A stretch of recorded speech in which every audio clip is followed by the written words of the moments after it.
Hi, this is Cheryl Heiger. In follow-up to my observation with Miss Gardner's kindergarten class, I asked her how she was able to keep the large classroom so focused and well-behaved. She told me that she has a list of classroom rules posted that they go over every morning, and she also lets the children know up front what she expects from them. She said it's also important to keep the group lessons limited to about 15 to 20 minutes depending on what it is, especially if there is no direct student involvement with that. I also asked how she incorporates technology in the learning process because she does teach at a low-income school. So I know she had mentioned in the past that a lot of her students did not have access to a computer. She said that using a smartboard in her classroom is very helpful, and that was a nice tool that allowed the students to interact directly with a lesson.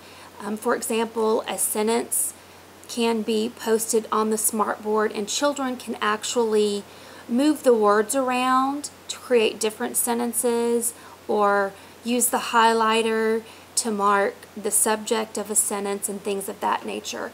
They also have a computer lab at their school, which is part of their regular ancillary rotation, and during that lab the students not only have lessons with a certified computer professional, but they're also learning about the different parts of the computer, keystrokes, programs, and things of that nature, which is really a great class, I thought, especially for the students who haven't been exposed to technology before.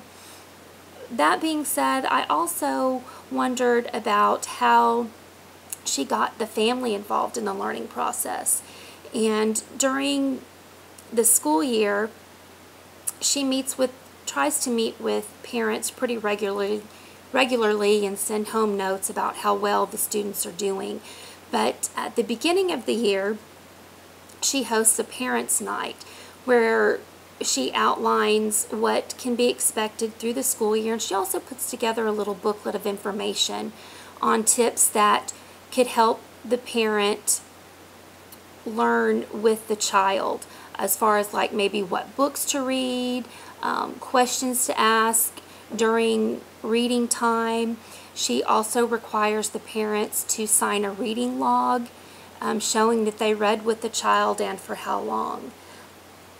Another thing that I thought was also useful is a weekly handout that she sends home that has 5 days written on the sheet of paper, and each day it gives you an example of something that you can do with the student to help support the group learning lesson or the lesson theme for that week. So I thought that that was a nice way to get the family involved. I know she said that the school also hosts monthly parent meetings on like bullying, gang violence, planning for your children's future, and they also hold heritage festivals depending on different cultural events that are going on in the area.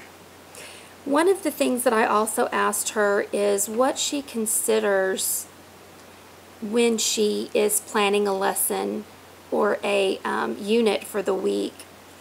And she said that for her class, student interaction is a main focal point, and she also tries to develop activities that can be used in the Learning Center to help reinforce what is being taught in the group lesson.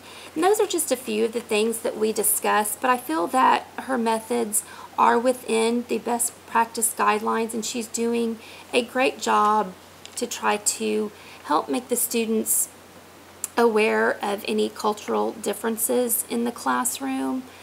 She puts a lot of thought into her lessons, and she's just makes time for the parents and the students no matter how busy she is. And I think it's important for the parents to learn to know when their children does well and not only when they do bad. And she seems to go out of her way to take that extra step. She knows all the parents, she said, by name. So it just shows, it's just an extra step to make the parent feel more welcome in the classroom environment. Thank you.